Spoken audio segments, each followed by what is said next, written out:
Hello student, कैसे हैं आप सभी लोग। मैं उम्मीद करती हूँ कि आप सभी लोग बहुत अच्छे होंगे और एक बार फिर से आप सभी का स्वागत है हमारे यूट्यूब चैनल अल्फा 9 इंस्टीट्यूट में। ठीक है, तो कैसे आप सभी लोग ठीक ठाक होंगे। और बेटा आज की क्लास में जैसा कि आपका जो चैप्टर नंबर 7 यानी कि विकास वाला जो चैप्टर है उसका वन शॉट आपका बहुत अच्छी तरीके से हो गया है और आई होप कि आप सभी बच्चे उसको अच्छे से पढ़ चुके होंगे। ठीक है, तो आज की क्लास में बेटा हम जो चैप्टर हमारा विकास है, विकास से रिलेटेड जितने भी ऑब्जेक्टिव क्वेश्चन के चांसेस होते हैं आपके बोर्ड एग्जाम में आने के या बोर्ड एग्जाम में आपके पूछे जाते हैं, उन सभी क्वेश्चन का हम डिस्कस करेंगे। तो फटाफट सारे बच्चे लिंक को शेयर कर दीजिए ताकि जितने बच्चे जुड़ चुके हैं वो भी ठीक है और जो बच्चे अभी तक नहीं आए हैं वो भी आ जाए, फिर हम लोग टॉपिक को स्टार्ट करते हैं। ठीक, बाकी जो पीछे का बहुत सारे बच्चों का ऐसा होगा कि पीछे का मेरा छूट गया, मैं कैसे पढ़ूं, तो जो भी आपके टाइम मिलता है बचे हुए टाइम में, क्लास अगर स्कूल के टाइम में तो भी ठीक है, स्कूल के टाइम में अगर नहीं स्कूल जाते हैं तो बचे हुए टाइम में पीछे का जो आपको रिवीजन करना है, आप पीछे की चीजें रिवीजन करना स्टार्ट कर दो, क्योंकि बेटा आपके पास अब टाइम नहीं है। अगर आपके माइंड में है कि बहुत टाइम है हम कर लेंगे, तो बेटा आपके पास अब बिल्कुल टाइम नहीं है। ओके, क्लियर है। तो ये चीज आपने बिल्कुल करनी है। ओके, ठीक है, चलिए तो क्लास की ओर चलते हैं। बेटा सबसे पहला क्वेश्चन आपके सामने खुल चुका होगा कि जीवाश्म समानतः किसमें पाए जाते हैं। बताइए बेटा, जो जीवाश्म होते हैं वो समानतः किसमें पाए जाते हैं। आपके सामने चार ऑप्शन दिए गए हैं। पहला है रूपांतरित चट्टान, दूसरा है अग्नि चट्टान, तीसरा है तट छठी चट्टान और चौथा है इनमें से सभी।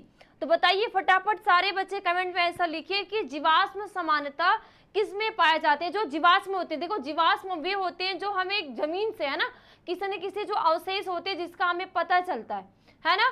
तो जीवाश्म समानतः किसमें पाए जाते हैं, फटाफट बताओ बेटा किसमें पाए जाते हैं। इसमें आपका ऑप्शन नंबर ए, बी, सी या डी क्या राइट होगा बेटा, बताइए बेटा। यहाँ पे आपका जो आंसर हो जाएगा वो ऑप्शन नंबर आपका ये करेक्ट होगा कि रूपांतरित चट्टान में। जो रूपांतरित चट्टानें होती बेटा वहां पे समानतः जीवाश्म पाए जाते हैं।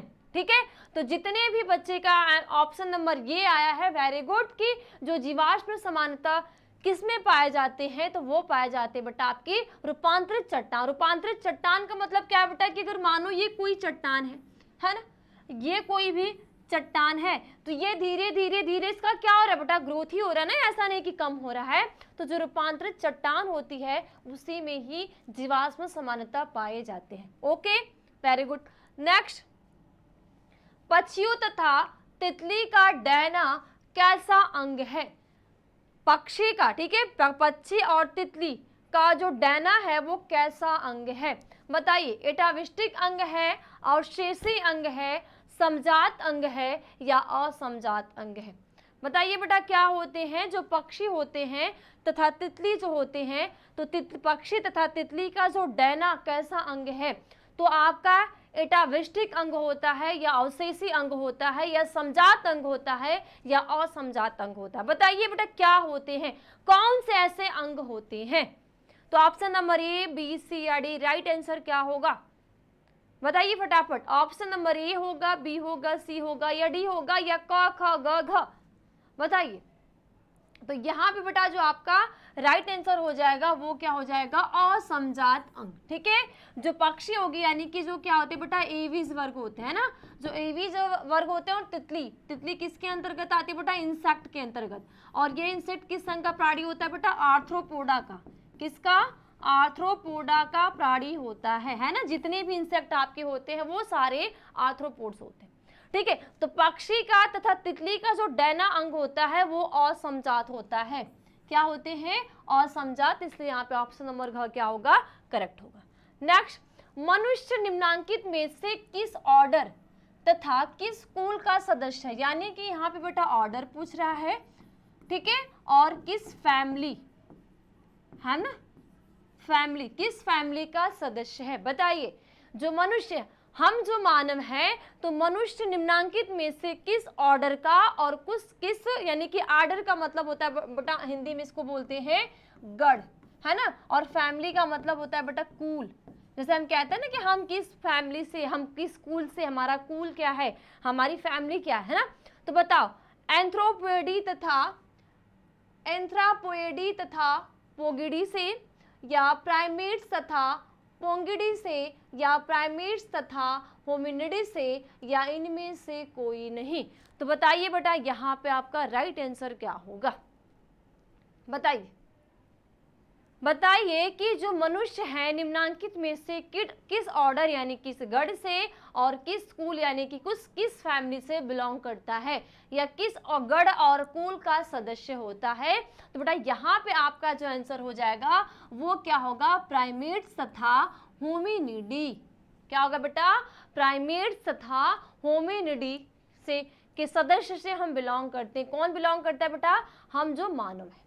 ओके, नेक्स्ट क्वेश्चन, पादपों तथा जंतुओं के बीच की कड़ी किसे माना जाता है? यानी कि प्लांट है ना, प्लांट और एनिमल्स है ना, प्लांट्स और एनिमल्स के बीच की जो कड़ी होती है, इस बीच की कड़ी को किसको माना जाता है? वॉल्वॉक्स को, कैरा को, यूग्लिना को, या सभी को? बताइए, बिल्कुल एकदम इजी सा क्वेश्चन है। बताइए कि पादप तथा जंतु के बीच की कड़ी किसे माना जाता है? वॉल्वॉक्स को माना जाता है, या कैरा को माना जाता है, या यूग्लिना को माना जाता है, या सभी को माना जाता है? एक चीज बेटा मैं आपको बता दूं, ये जो बेटा वॉल्वॉक्स आपका क्या है बेटा? एल्गी है ना। क्या है? एल्गी। एल्गी को बेटा हम क्या कहते हैं? शैवाल। और ये बेटा क्या होते हैं? कॉलोनी शेप में रहते हैं, यानी कि इनकी जो जातियां होती है वो एक कॉलोनी, एक समूह में रहती है ना। इसके बाद बेटा कैरा की अगर आप बात करोगे तो कैरा भी आपकी क्या होती है? एल्गी ही होती है। ओके, अब यूग्लिना बचता है बेटा। यूग्लिना आपका क्या होता है? प्रोटोजोअन्स होते हैं, ये प्रोटोजोआ का सदस्य होता है ना। किसका सदस्य होता है? प्रोटोजोआ का। तो बताइए, वॉल्वॉक्स पादप और जंतु के बीच का कड़ी है, या कैरा पादप और जंतु के बीच का कड़ी है, या यूग्लिना पादप और जंतु के बीच का कड़ी है? तो बेटा करेक्ट आंसर आपका क्या हो जाएगा? ग, यानी कि यूग्लिना। बेटा क्योंकि ये जो यूग्लिना होता है ना, ये जो यूग्लिना होता है, इनमें क्या पाए जाते हैं? क्लोरोप्लास्ट। ठीक है बेटा, क्या पाए जाते हैं? क्लोरोप्लास्ट। तो क्लोरोप्लास्ट की वजह से बेटा ये दिन के टाइम में, क्योंकि अगर यहाँ पे क्लोरोप्लास्ट प्रेजेंट है तो ये दिन के समय में प्रकाश संश्लेषण की क्रिया करेगा, यानी कि भोजन को बनाएगा। ठीक है, तो दिन के टाइम में ये परपोषी है ना, दिन के टाइम में इनका जो नेचर होगा ऑटोट्रॉपिक। क्या होगा? कैसा नेचर होगा? ऑटोट्रॉपिक, यानी कि स्वपोषी होगा। और रात के टाइम में कैसे हो जाएंगे? हेट्रोट्रॉपिक, क्योंकि रात के टाइम में जब इनको प्रकाश नहीं मिलेगा तो ये दूसरे जल के अंदर जो दूसरी जीव जंतु होते हैं उनको मारकर खाने का कार्य करेंगे। ओके, तो पादप तथा जंतु के बीच की कड़ी कोई है तो वो क्या होता है? यूग्लिना। जैसे वायरस और बैक्टीरिया, ठीक है, जो वायरस को हम क्या बोलते हैं? सजीव और निर्जीव की कड़ी होते हैं। इसी तरह ये जो यूग्लिना होते हैं और पादप और जंतु के बीच की कड़ी, यानी कि दिन के टाइम में ये पादपों के जैसा व्यवहार और रात के टाइम में ये जंतु के जैसे व्यवहार करते हैं। Okay, clear? Next, the origin of species पुस्तक किसने लिखी है? द ओरिजिन ऑफ स्पीसीज पुस्तक किसने लिखी है? बताइए बेटा, चार्ल्स डार्विन, लैमार्क, मिलर, या डी ब्रीज ने? बताइए, द ओरिजिन ऑफ स्पीसीज जो पुस्तक है वो किसने लिखी है? चार्ल्स डार्विन ने लिखा है। देखो बेटा, चार्ल्स अलग है, डार्विन अलग है, ध्यान देना। लैमार्क ने, मिलर ने और डे ब्रीज ने। बताइए बेटा किसने लिखा है? सॉरी, चार्ल्स डार्विन सॉरी, ठीक। तो बताइए किसने लिखा है? ऑप्शन नंबर ए, बी, सी या डी? राइट आंसर क्या होगा? राइट आंसर क्या होगा बेटा? तो यहाँ पे आपका हो जाएगा, क्योंकि सभी बच्चे ने अभी हाल में ही विकास वाला आपने चैप्टर पढ़ा है। तो जो द ओरिजिन ऑफ स्पीसीज जो पुस्तक का नाम है उसको लिखा है चार्ल्स डार्विन ने। ठीक है, तो ऑप्शन नंबर क्या हो जाएगा यहाँ पे? क, या इसको आप ओ बोलो, ए बोलो, राइट आंसर है। ओके, नेक्स्ट, आधुनिक मानव का वैज्ञानिक नाम क्या है? आधुनिक मानव का, ठीक है, आधुनिक मानव का वैज्ञानिक नाम क्या है? होमो हैबिलस है, या होमो इरेक्टस है, या होमो सोलिनेसिस है, या होमो सेपियंस है? बताओ। जो आधुनिक यानी आज का टाइम का जो मानव है, देखो हमारे पूर्वज हम किसको कहते हैं, बंदर को कहते हैं, क्योंकि जो पहले की तो, क्योंकि जितने भी हम ये भी कहते हैं कि जो रेप्टाइल्स है ना, बैक्टीरिया पहले जल में छोटे छोटे माइक्रोस्कोपिक जीव आए, फिर हमारी धरती जो प्लांट्स है, एल्गी आया, फिर धीरे धीरे प्लांट्स पे पौधे आए, धीरे धीरे जीव आए, फिर रेंगने वाले प्राणी हम बने। रेंगने से जैसे जैसे अनुकूलता अडाप्टेशन वातावरण के अनुकूल हम होते गए, धीरे धीरे मंकी के रूप में, फिर मंकी लटक के चलते हैं, फिर धीरे धीरे खड़े होके, ऐसे करके विकास हुआ है ना। तो बताइए आधुनिक जो आज का टाइम का मानव है, जो आज के हम जो मानव है, हमारा जो वैज्ञानिक नाम क्या है? देखो वैज्ञानिक नाम बेटा वो होता है जिनके नाम से हम पूरे विश्व में जाने जाते हैं। हालांकि जैसे हमारे ही घर में अलग अलग नाम होता है, हम मानव की जाति एक है लेकिन उसमें मेल और फीमेल है, लेकिन उसको हर जगह में, हर देश में, पूरे ऑल इंडिया में या पूरे अदर जितने भी देश हैं वहां पे एक ही नाम से जाना जाता है। तो जो आधुनिक मानव है उसको किस नाम से, जो वैज्ञानिक नाम है, किस नाम से जाना जाता है बताइए? तो यहाँ पे ऑप्शन नंबर क्या होगा, राइट आंसर क्या हो जाएगा बेटा, घ, यानी कि होमो सेपियंस के नाम से। किससे? होमो सेपियंस के नाम से। ओके, नेक्स्ट, ऑस्ट्रेलिया की शिशुधानी प्राणियों के अनुकूली विकर्ण इनमें से किसका उदाहरण है? बताइए, ऑस्ट्रेलिया की शिशुधानी प्राणियों के अनुकूली विकर्ण इनमें से किसका उदाहरण है? अपसारी क्रम विकास का, अभिसारी क्रम विकास का, साल्टेशन का, या इनमें से कोई नहीं? बताइए बेटा फटाफट राइट आंसर बताइए कि राइट आंसर क्या होगा। ऑप्शन नंबर ए, बी, सी या डी, क्या होगा? तो यहाँ पे बेटा ऑप्शन नंबर क्या हो जाएगा, यहाँ पे आपका ख होगा, यानी कि अभिसारी क्रम विकास का। तो ऑस्ट्रेलिया की शिशुधानी प्राणियों के अनुकूली विकर्ण इनमें से किसका उदाहरण है? तो वो है आपका अभिसारी क्रम विकास का। ठीक है, यानी कि ऑप्शन नंबर क्या होगा यहाँ पे, ख। ओके, नेक्स्ट, डार्विन फिंचेस इनमें से किसका उदाहरण है? डार्विन फिंचेस इनमें से किसका उदाहरण है? संयोजन कड़ी का, अनुकूली विकर्ण का, अभिसारी क्रम विकास का, या औद्योगिक मेलेनिज्म का? बताइए, ऑप्शन नंबर ए, बी, सी या डी, या क, ख, ग, घ। डार्विन फिंचेस इनमें से किसका उदाहरण है? संयोजन कड़ी का, या अनुकूलन विकर्ण का, या अभिसारी क्रम विकास का, या औद्योगिकी, ठीक है, औद्योगिकी मेलेनिज्म का? तो बेटा यहाँ पे राइट आंसर क्या हो जाएगा, अनुकूली विकर्ण का, यानी कि ख। ठीक है, क्या हो जाएगा कि जो डार्विन फिंचेस इनमें से अगर उदाहरण है तो वो है अनुकूली विकर्ण का, यानी कि एडाप्टेशन जो रीज है। ठीक है, नेक्स्ट, इनमें से कौन सा अवशेषी अंग का उदाहरण नहीं है? इनमें से कौन सा जो अवशेषी अंग है उस अवशेषी अंग का उदाहरण नहीं है? बताइए क्या नहीं है? अनुंतरिक नहीं है, वर्मी फार्म अपेंडिक्स नहीं है, या निमेशक पटल, या आंख की अपर्याप्तता? तो बताइए कौन सा इसमें अवशेषी जो अंग होते हैं, तो अवशेषी अंग का इसमें उदाहरण नहीं है। अब क है, ख है, ग है, या घ है? बेटा यहाँ पे जो वर्मी फार्म अपेंडिक्स है ये आपका क्या है, जो अवशेषी अंग होते हैं उनका एग्जाम्पल नहीं है, यानी कि इसमें आपका राइट आंसर क्या हो जाएगा बेटा, ख। ठीक है, क्या होगा, राइट आंसर क्या हो जाएंगे, ख, कि आपके जो अवशेषी अंग के इसमें से कोई उदाहरण नहीं है तो वो वर्मी फार्म है, और निमेशक पटल अवशेषी अंग के उदाहरण है, आग की अपर्याप्तता भी है, और अनुत्रिक भी है। ओके, नेक्स्ट, इनमें से कौन सा समजाति संरचना नहीं है?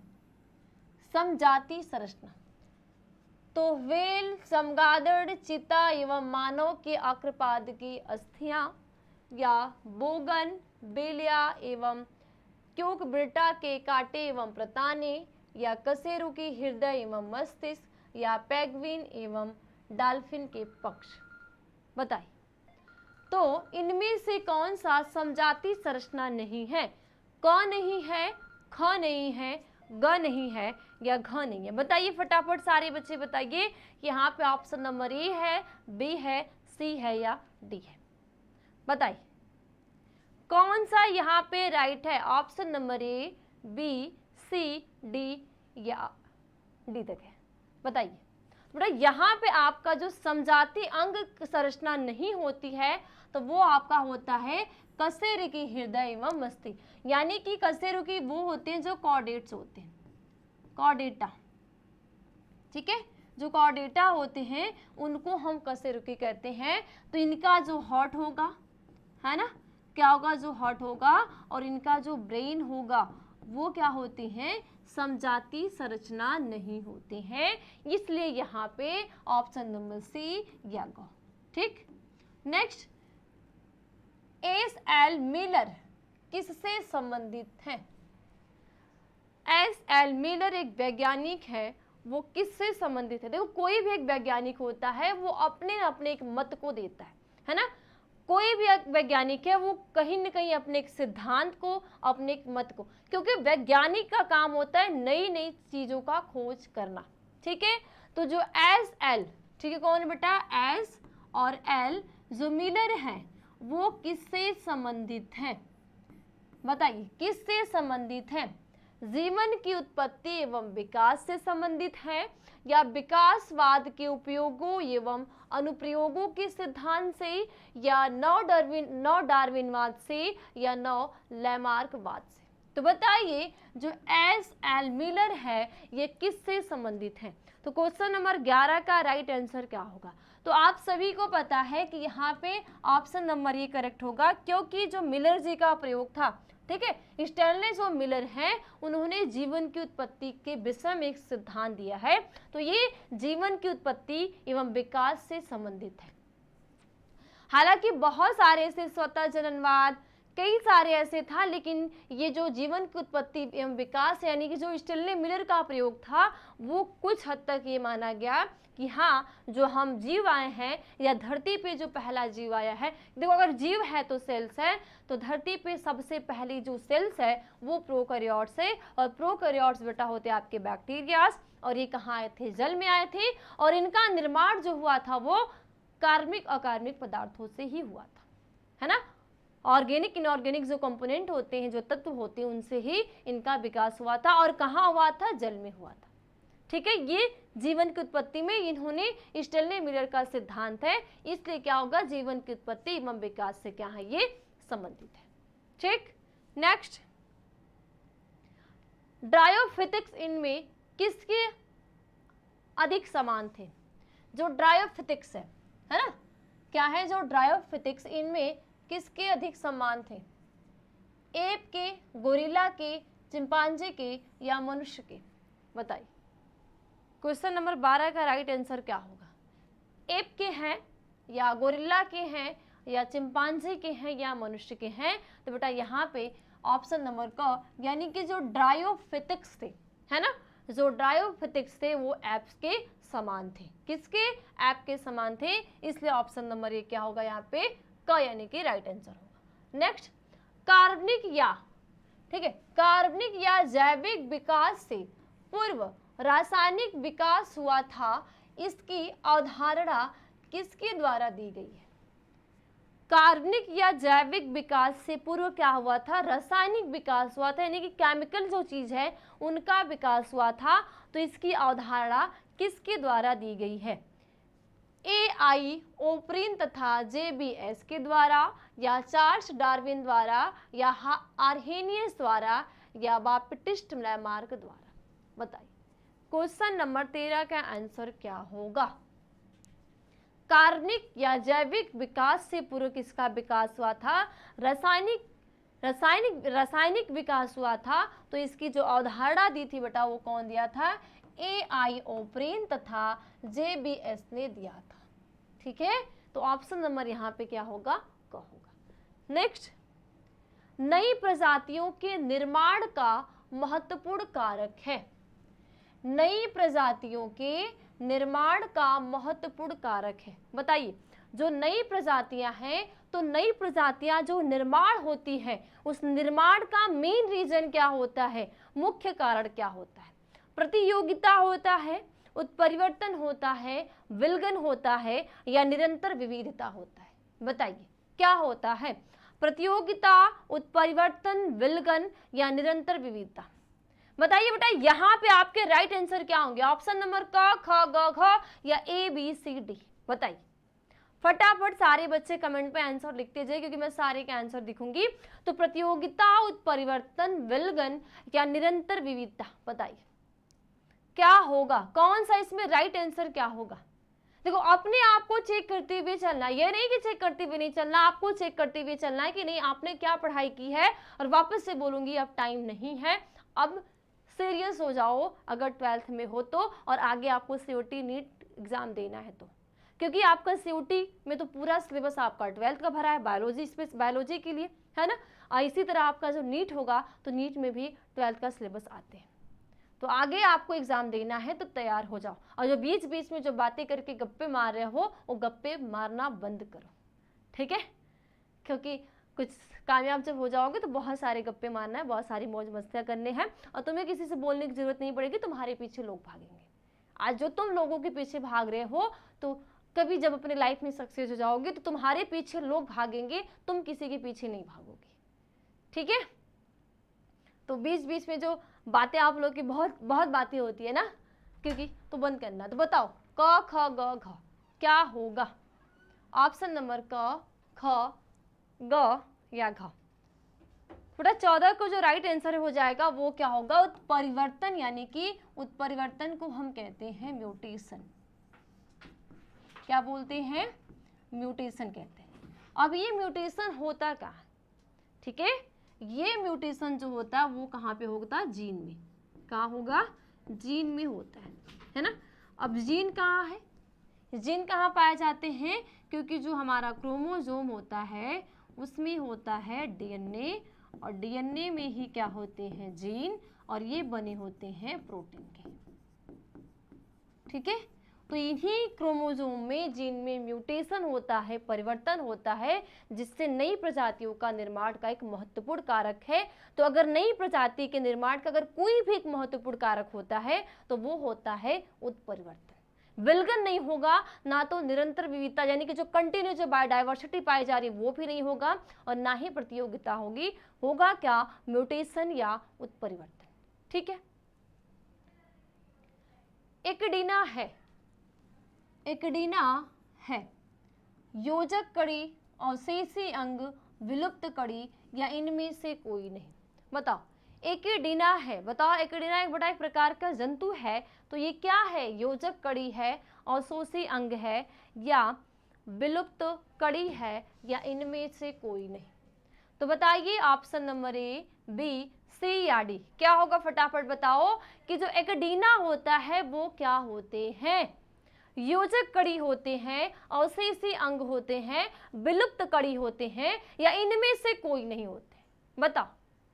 तो यहाँ पे बेटा ऑप्शन नंबर क्या होगा? यहाँ पे क कि योजक कड़ी। योजक का मतलब होगा जोड़ना, है ना। तो क्या होते हैं? योजक कड़ी होते हैं। तो ऑप्शन नंबर यानी कि 15 का क्या हो जाएगा? क करेक्ट होगा। नेक्स्ट, सीनोजोइक युग जाना जाता है। सीनोजोइक युग जाना जाता है। जो सीनोजोइक युग होता है वो जाना जाता है। बताइए तो क्या होगा? स्तनधारियों तथा आधुनिक वनस्पतियों का काल, ठीक है। स्तनधारी जितने भी क्या हो जाएंगे? मैमल्स होंगे, ठीक है। तथा जो आधुनिक वनस्पतियां, आज के टाइम की जो क्या है? जो वनस्पतियों का काल है, या उभयचरों तथा लाइकोपोडस का काल, या स्तनधारियों तथा सरीसृपों का काल, या सरीसृपों तथा अनावृत बीजों का काल। तो बताइए जो सीनोजोइक गुण जो सीनोजोइक युग जाना जाता है वो किसके नाम से जाना जाता है? बताइए किसके नाम से जाना जाता है? स्तनधारी तथा आधुनिक वनस्पति के काल के नाम से, या उभयचर तथा लाइकोपोडस का काल के नाम से, या स्तनधारी तथा सरीसृपों के काल के नाम से, या सरीसृप तथा अनावृत बीजी काल के नाम से। तो यहाँ पे किसके नाम से बेटा? ऑप्शन नंबर क के स्तनधारी तथा आधुनिक वनस्पतियां, यानी कि आज के टाइम की जो वनस्पति है और आज के टाइम के जो स्तनधारी हैं, इनके नाम से जो सीनोजोइक युग होता है वो जाना जाता है, ठीक। तो क्या होगा? ऑप्शन नंबर क। नेक्स्ट, अब कुछ बच्चों का होगा कि हमें भी जोड़ना है, हमें भी डेली क्लासेस करना है ना। तो जो बच्चे अभी भी कहीं पे भी ज्वाइन नहीं हुए हैं, क्योंकि अब टाइम नहीं रह गया है ना, आप या तो ऑफलाइन में जाते हो या ऑनलाइन में जाओगे, कहीं पे भी जाओगे आपके सिलेबस जो होंगे वो आधे से ज़्यादा ख़त्म हो चुकी हैं। तो आपके मन में कहीं ना कहीं हो रहा होगा कि अगर अब तक तो हमने बहुत मौज मस्तियाँ कर ली है ना, क्योंकि ये सोच रहे थे कि हमारे पास बहुत ज़्यादा टाइम है, अभी पूरा एग्ज़ाम जो होगा फरवरी में होगा, तो अभी क्या चल रहा है, अगस्त चल रहा है, बहुत ज़्यादा टाइम है।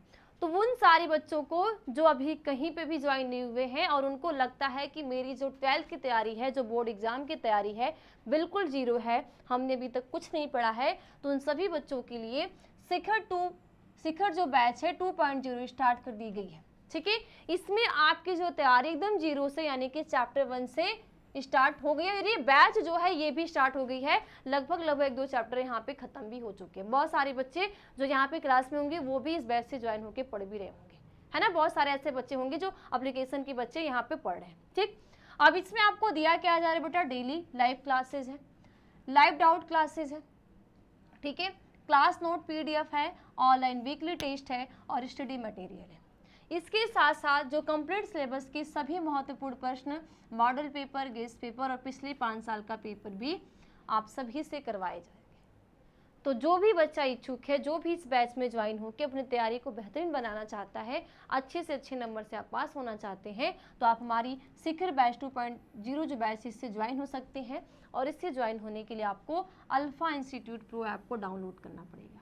ठीक है, इस एप्लीकेशन को आप डाउनलोड करके इस बैच से ज्वाइन हो सकते हैं और आपको इतनी सारी चीज़ें यहाँ पे मिलेंगी।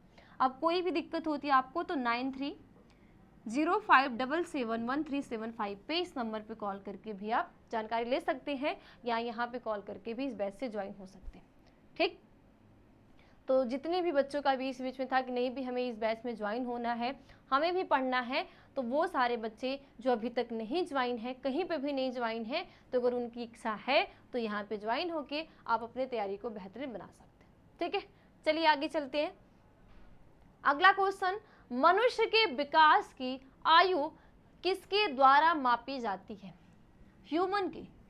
ठीक है, ये जो ह्यूमन है इसके जो विकास की है ना, क्या है, जो विकास है, इस विकास की जो आयु होती है, जो एज होती है, ये किसके द्वारा मापी जाती है? पराबैंगनी विकिरण द्वारा, या कार्बन दिनांकन या कार्बन डेटिंग के द्वारा, या रासायनिक अभिक्रिया के द्वारा, या रेडियोधर्मी दिनांकन या रेडियोधर्मी डेटिंग के द्वारा। बताइए, मनुष्य के विकास की आयु किसके द्वारा मापी जाती है? क्या होगा बताइए। जो एक ह्यूमन है उसका जो विकास है, उसकी आयु हम किसके द्वारा मापते हैं?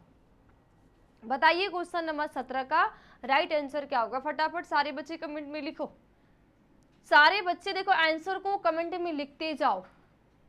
ठीक है, क्या होगा इससे? लिखने से क्या होगा कि आपकी जो टॉपिक है या कोई भी एक छोटा सा डिफिनेशन कुछ भी है वो आपका याद होता जाएगा। ठीक है, क्योंकि लिखने की प्रैक्टिस हो रही है ना।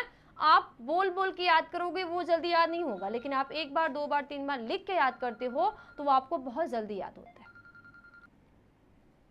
ठीक है, तो यहाँ पे जो 17 का राइट आंसर हो जाएगा वो क्या होगा? घ होगा कि रेडियोधर्मी दिनांकन या रेडियोधर्मी डेटिंग के द्वारा। ठीक है, जो एक मानव है, जो मानव के विकास का मतलब है कि धीरे धीरे जो विकास हो रहा है, क्योंकि पहले के मानव में है ना और आज के मानव में बहुत ज़्यादा अंतर है और बहुत सारे विकास भी होते जा रहे हैं। तो मानव के, ठीक है, ह्यूमन के विकास को हम रेडियोधर्मी दिनांकन या तो रेडियोधर्मी डेटिंग के द्वारा मापते हैं। ठीक है,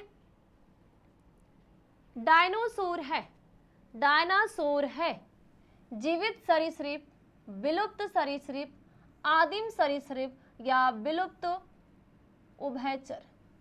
बताओ, जो डायनासोर है वो क्या है? वो जीवित सरीसृप है या विलुप्त सरीसृप है या आदिम सरीसृप है या विलुप्त उभयचर है? क्या है डायनासोर? डायनासोर क्या है? जो हमारे पूर्वज, क्योंकि पहले बोला जाता ना जो पहले क्या थे, डायनासोर थे। जैसे कि जो एक पृथ्वी थी जो एक ब्रह्मांड की उत्पत्ति, पृथ्वी की उत्पत्ति जो हुआ था, बहुत सारे गोले थे, पत्थर का कण था जिसमें टकराव हुआ और वो प्रसार हुआ, तो धीरे धीरे क्या हुआ, ब्रह्मांड की उत्पत्ति हुई। धीरे धीरे किसकी उत्पत्ति हुई, पृथ्वी की उत्पत्ति हुई और धीरे धीरे इस पर क्या हुए, जीव रहने लगे। लेकिन फिर भी वापस से एक बार ऐसे ही ज्वालामुखी फूटने के कारण बहुत सारे यहाँ पे कई सालों, ठीक है, कई सालों साल, ठीक है, कई सालों साल जो डायनासोर थे इन्हीं का ही आवास रहता था, जो कि ये विलुप्त हो गए। तो इनको हम जीवित सरीसृप कहते हैं या विलुप्त सरीसृप कहते हैं या आदिम सरीसृप कहते हैं या विलुप्त उभयचर कहते हैं। तो क्या होगा, ऑप्शन नंबर यहाँ पे क्या होगा कि विलुप्त सरीसृप, क्योंकि ये क्या थे, रेप्टाइल्स के अंदर आते थे। किसमें, रेप्टाइल्स, है ना, रेप्टाइल्स वर्ग के अंतर्गत आते थे, क्योंकि ये रेंगने वाले जीव थे। क्या थे ये, रेंगने वाले जीव थे, ठीक है। और ये क्या हो चुके हैं, विलुप्त। तो डायनासोर है विलुप्त सरीसृप। कभी भी आप इसको जीवित सरीसृप यानी कि जीवित रेप्टाइल नहीं कहेंगे, ना ही आदिम रेप्टाइल्स कहेंगे और ना ही विलुप्त उभयचर कहेंगे, ठीक है। उभयचर में जो एम्फीबियन, सारे जो मेढक वर्ग जो जल और स्थल दोनों पे, ठीक है, तो ये क्या होंगे, विलुप्त सरीसृप है। यानी कि सरीसृप का मतलब जो रेंगने वाले जितने भी स्नेक होते हैं, छिपकली होती है ना, क्रोकोडाइल्स होती है, सारे किसमें है, सरीसृप, रेंगने वाले। नेक्स्ट, मनुष्य के हाथ, चमगादड़ के पंख तथा व्हेल के फ्लिपर अभिव्यक्त करते हैं। मनुष्य के हाथ, ठीक है, जो ह्यूमन है ना, जो मानव है, मानव का क्या है, हाथ है, ठीक है। इसके बाद जो चमगादड़ है, क्या है, चमगादड़, तो चमगादड़ के क्या, पंख, ठीक है, क्या है, पंख, तथा जो व्हेल मछली है ना, जो क्या है, व्हेल मछली है, इसके फ्लिपर, है ना, जो क्या है, फ्लिपर। तो ये अभिव्यक्त करते हैं अवशेषी अंग को, असमजात अंग को, विकासवादी अंग को या समजात अंग को।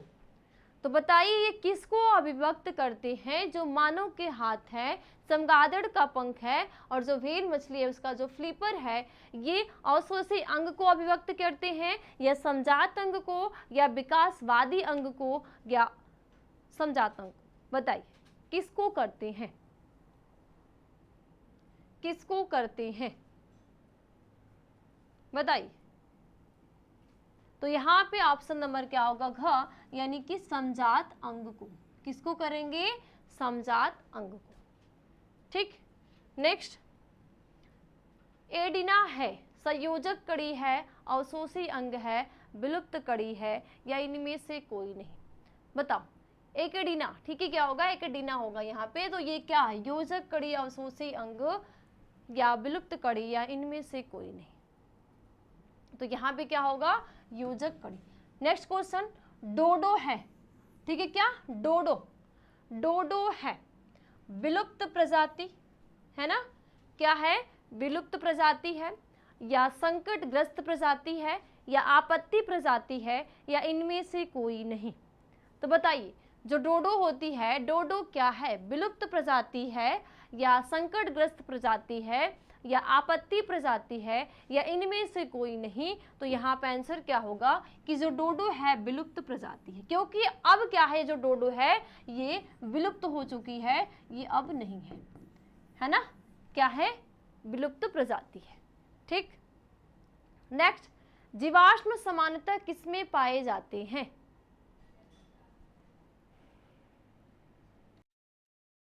ठीक है, तो इतने जितने भी सारे क्वेश्चन है वो सारे क्वेश्चन को आपको क्या करने हैं, रिवीजन अच्छी तरीके से करने, क्योंकि ये जितने भी आज की क्लास में आपको क्वेश्चन करवाया गया है, इन सारे क्वेश्चन के चांस होते हैं कि आपके बोर्ड एग्जाम में पूछे जाने के, ठीक है। तो मुझे लगता है कि 21, ठीक है, 21 क्वेश्चन आज की क्लास में हुआ है, तो 21 क्वेश्चन को अच्छी तरीके से आप रिविजन कर लेना, अच्छे से तैयार कर लेना। किसके लिए, बोर्ड एग्जाम के लिए। बाकी अदर भी एग्जाम के लिए जब आओ जाओगे, नीट के लिए जाओगे या सीयूटी एग्जाम के लिए जाओगे, तो ऐसे ही आपके मल्टीपल चॉइस क्वेश्चन आपके एग्जाम में पूछे जाते हैं, ठीक। तो बस आज की क्लास में इतना ही, मिलते हैं अगली क्लास में, और अगली क्लास होगी एक नए टॉपिक की। तब तक आप सभी बच्चों का बहुत बहुत धन्यवाद, बाय बाय, टेक केयर।